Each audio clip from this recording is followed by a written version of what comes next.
Hello everyone. Very good morning to all of you. आज के दिन की शुरुआत करेंगे 27 मई 2023 के करंट अफेयर के साथ।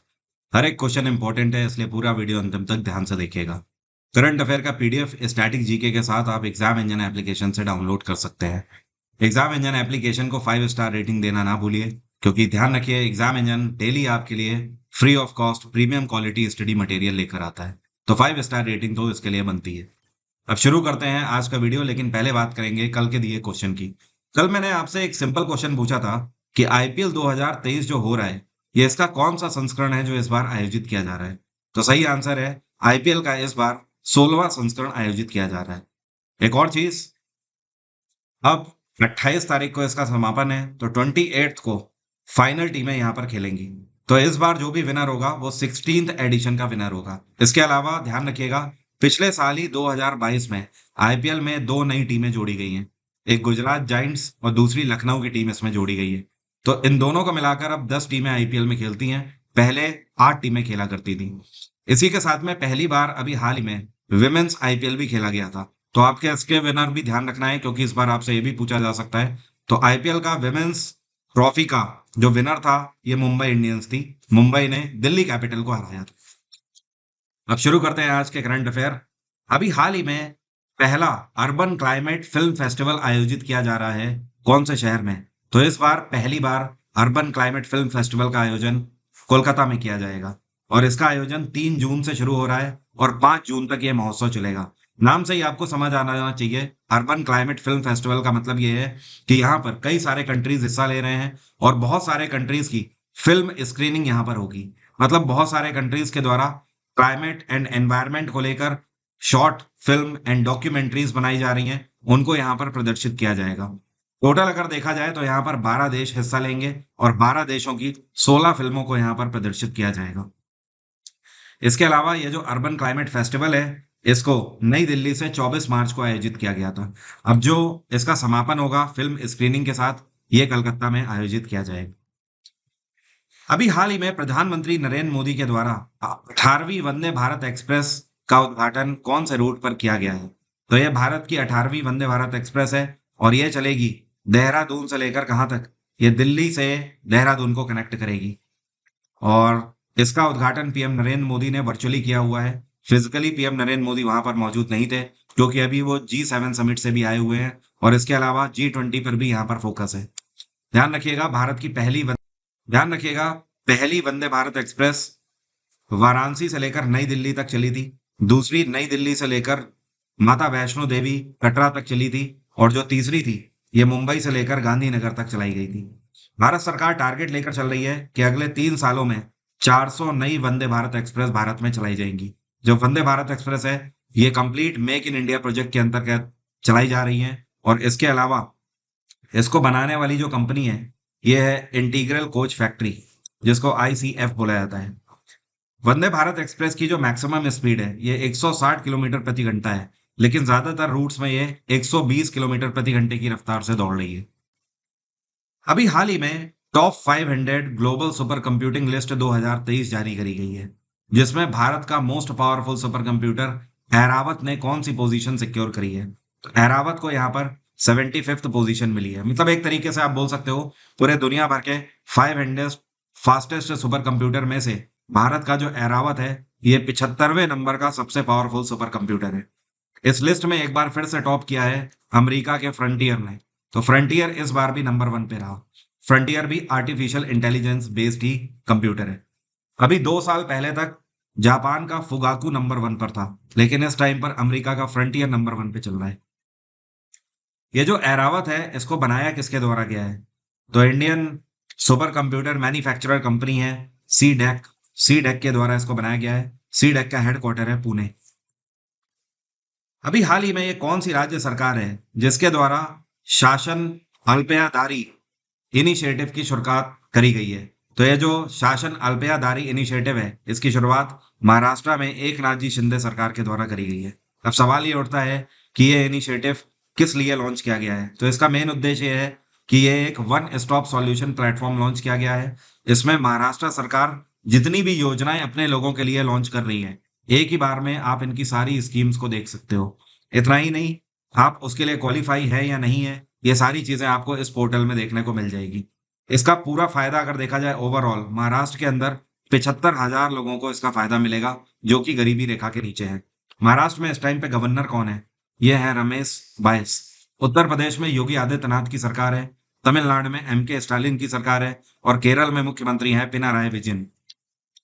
ध्यान रखिएगा, अभी हाल ही में केरल भारत का पहला ऐसा राज्य बन गया जिसने मनरेगा मजदूरों के लिए एक वेलफेयर फंड लॉन्च किया है। मतलब मनरेगा मजदूर अब अपनी सैलरी में से कुछ प्रतिशत अमाउंट कटवा सकते हैं और जब वो अमाउंट मैच्योर होगा तो केरल सरकार भी उतने ही बराबर से अमाउंट उसमें मिलाएगी और पूरे टाइम का रेट ऑफ इंटरेस्ट मिलाकर वो पूरा अमाउंट उस पर्टिकुलर मजदूर को दिया जाएगा। तो इस तरीके की पहल करने वाली पहली राज्य सरकार केरल सरकार है। अभी हाल ही में यूनियन मिनिस्टर ये कौन है जिनके द्वारा PCIMNH e office portal launch किया गया है? ये एक तरीके का पोर्टल है। ये कैसी इंफॉर्मेशन देगा ये मैं अभी आपको बताता हूँ, लेकिन इसको लॉन्च किया गया है सर्बानंद सोनोवाल के द्वारा। सर्बानंद सोनोवाल इस टाइम पर आयुष मंत्रालय संभाल रहे हैं। ध्यान रखिए, आयुष में A फॉर आयुर्वेदा है, Y फॉर योगा है, U फॉर यूनानी है, S फॉर सिद्ध और H फॉर होम्योपैथी है। अब ये जो पोर्टल है, ये पोर्टल इन सभी मेडिसिनल इक्विपमेंट्स या आप बोल सकते हो भारत सरकार इससे रिलेटेड जितने भी इक्विपमेंट्स बना रही है मेक इन इंडिया प्रोजेक्ट के अंतर्गत, और भारत सरकार ये बता रही है किस तरीके से आयुर्वेदा, यूनानी, सिद्ध, होम्योपैथी को हम प्रमोट करेंगे, उन सब की जानकारी इस पोर्टल के तहत दी जा रही है। आने वाले टाइम में भारत सरकार ये चाहती है कि हम लोग कम से कम एलोपैथी दवाओं का यूज करें, ज्यादा से ज्यादा होम्योपैथी, आयुर्वेदा, सिद्ध एंड यूनानी दवाओं का यूज करें। तो इसके लिए भारत सरकार की तरफ से कई सारे यूनानी और आयुर्वेदिक पार्क की भी स्थापना करी जानी है और जो फार्मेसी फील्ड में आने वाली कंपनीज हैं उनको भी इसके तहत सब्सिडी दी जाने का प्रावधान है। ये कौन सी राज्य सरकार है भारत की जिसने अभी हाल ही में सिंगापुर की सरकार के साथ 6 MOUs back to back sign किए हैं? तो ये है तमिलनाडु में M.के. स्टालिन की सरकार। तमिलनाडु सरकार ने 6 क्षेत्रों में 6 पैक्ट्स पर हस्ताक्षर किए हैं सिंगापुर गवर्नमेंट के साथ। ये 6 पैक्ट कौन कौन से हैं? तो जो पहला पैक्ट साइन किया गया है ये रिसर्च एंड डेवलपमेंट के क्षेत्र में किया गया है। दूसरा पैक्ट टेक्नोलॉजी के क्षेत्र में साइन किया गया है। तीसरा पैक्ट इन्होंने साइन किया है ये आपका इलेक्ट्रॉनिक्स के क्षेत्र में। जो चौथा पैक्ट है ये इन्होंने साइन किया है इकोनॉमिक वेलफेयर के लिए।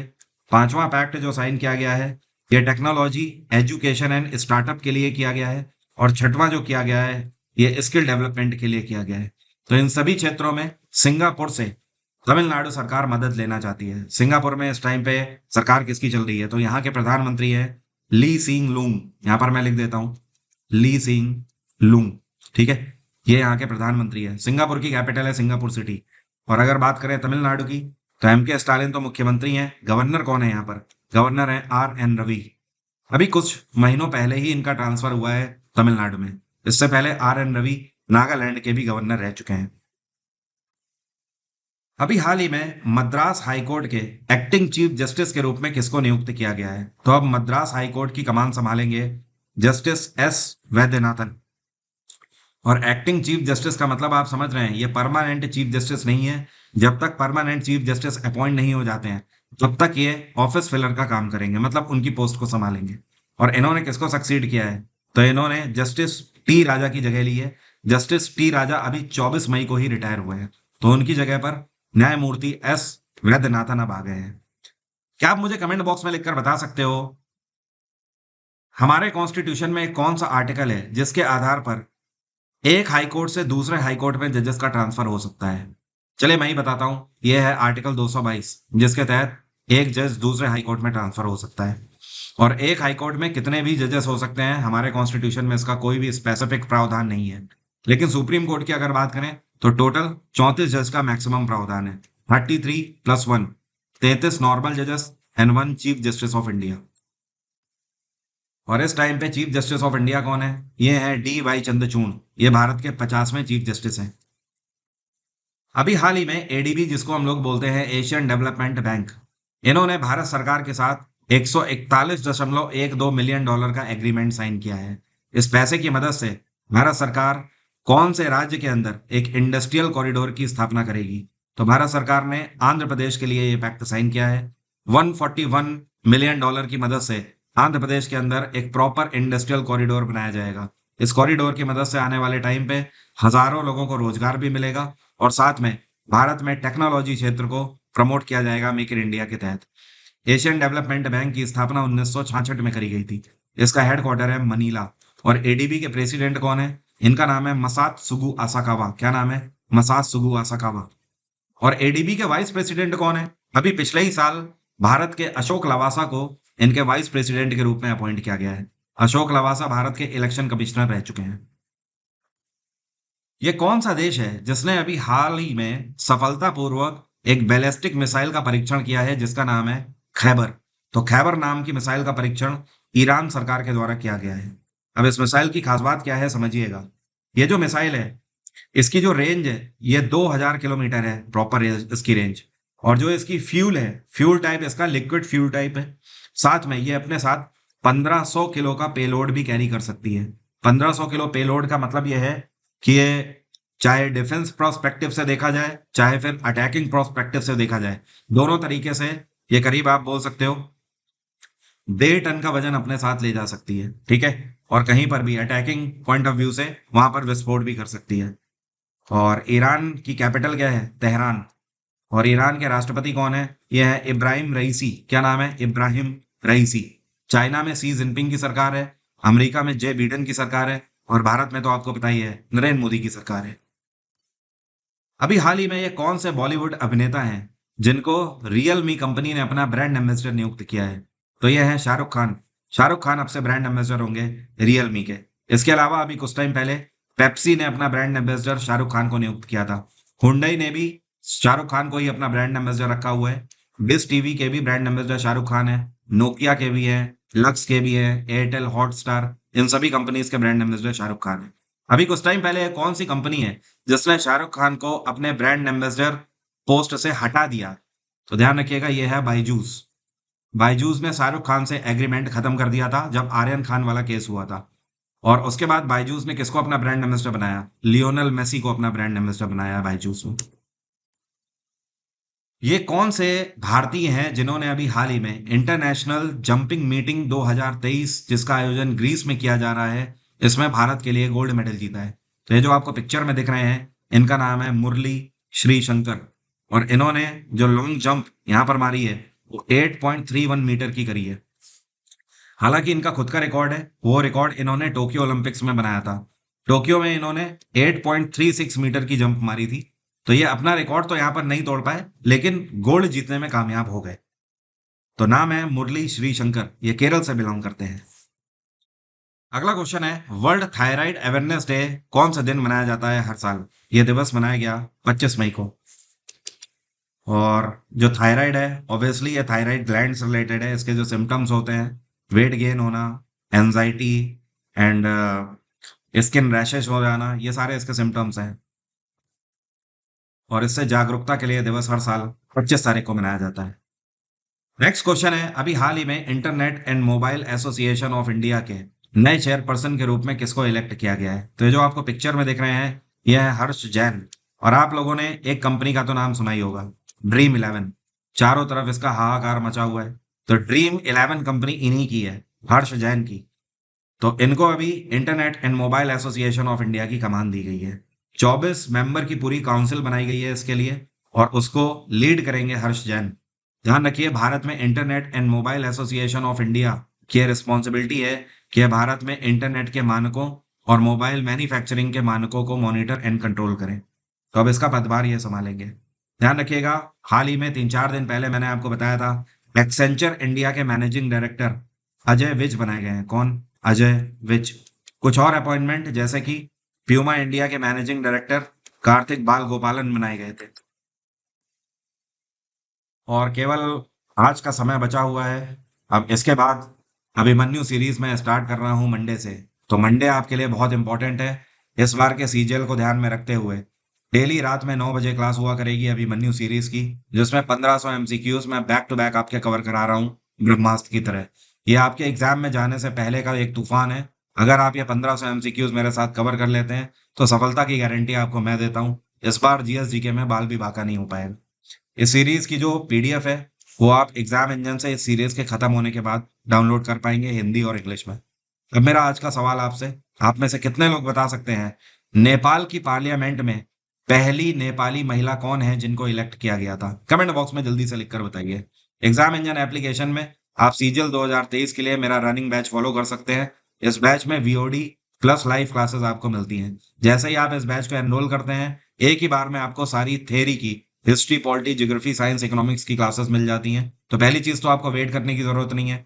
दूसरी चीज, यहाँ पर मैं वन लाइनर की लाइव क्लासेस ले रहा हूँ और साथ में फिजिक्स, केमिस्ट्री, बायो की भी लाइव क्लासेस चल रही हैं। तो ये वन स्टॉप सॉल्यूशन है आपके लिए।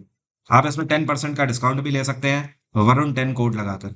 एग्जाम इंजन में आप किसी भी कोर्स में 10% का डिस्काउंट इस कोड की मदद से ले सकते हैं। इसके अलावा रिकॉर्डेड बैचेस भी आपके लिए अवेलेबल हैं, जैसे कि हिस्ट्री का अपडेटेड, पॉलिटी का अपडेटेड बैच, 1500 एमसीक्यू का back to back practice batch. ये सारी चीजें एग्जाम इंजन में बहुत कुछ है आपके लिए। एक बार जाइए और एग्जाम इंजन को डाउनलोड करके देखिए।